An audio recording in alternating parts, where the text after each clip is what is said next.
কেউ নিয়ে এলো সাথী, তাকে মূর্খ মূর্খ বলে তুমি এইভাবে তিরস্কার করলে কেন?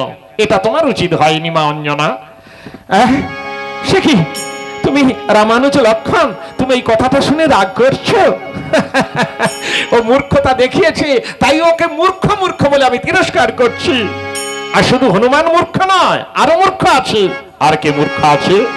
আদৌ রাবণাং মূর্খ, দ্বিতীয় রঘুনন্দন, বৈদেহী তৃতীয় মূর্খ, চতুর্থ মূর্খ নন্দন।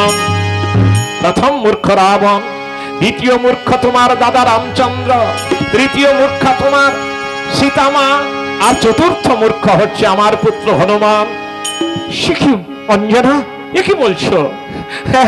আচ্ছা আচ্ছা, তুমি এটা ব্যাখ্যা করে বলো। আচ্ছা, তুমি প্রথম মূর্খ ওই রাবণকে কেন বললে?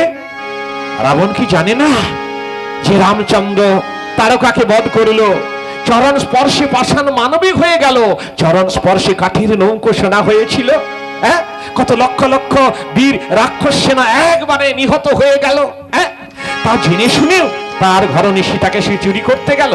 আবার ওই রাবণ গিয়েছিল হরধনু ভঙ্গ করে সীতাকে বিবাহ করার জন্য। হরধনু ভাঙা তো দূরের কথা, নাড়াতেও পারেনি। সেই রাবণ কিনা গেল মহাশক্তিধর রামের ঘরণী সীতাকে চুরি করতে। তার লজ্জা লাগলো না? তাই সে মূর্খামি দেখিয়েছে, তাই তাকে মূর্খ বলছি।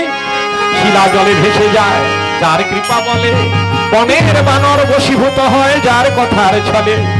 ওরে রাবণ কি তা জানে না, রাবণ কি তা, রাবণ কি তা জানে না, রাবণ কি তা জানে না, রাম ভগবান কি না, রাবণ কি তা জানে না, নিকষানন্দন ও সে রাবণ কি তা জানে না। ঠিকই বলেছ, ঠিকই বলেছ মা অঞ্জনা। আচ্ছা, দ্বিতীয় মূর্খ রামচন্দ্রকে তুমি কেন বললে?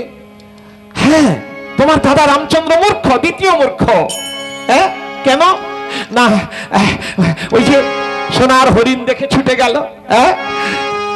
রামচন্দ্র জানে বিধাতার সৃষ্টিতে কখনো স্বর্ণ মৃগ সৃজিত হয়নি, তা সত্ত্বেও সে ছুটে গেল। কাঞ্চন মৃগ করি দর্শন, কাঞ্চন মৃগ, আহা কাঞ্চন মৃগ করি দর্শন, তাহার পিছনে ছুটিলাম, তাহার পিছনে ছুটিলাম, ধরিবারে তাগি, আহা ধরিবারে লাগি ছুটিলাম, বিচার করিয়া রাম রঘুবারা, একবার নাহি ভাবিল, বিচার করিয়া রাম রঘুবারা, একবার নাহি ভাবিল, সোনার মৃগ হয় না কভু, আহা সোনার মৃগ হয় না কভু, সোনার মৃগ হয় না কভু, তবু কেন ধরিবারে গেল, ওই সোনার মৃগ হয় না কভু। অসম্ভব হে মৃগস্য জন্ম, তথাপি রাম লুলুপ মৃগায়। শোন লক্ষণ, বিধাতার সৃষ্টিতে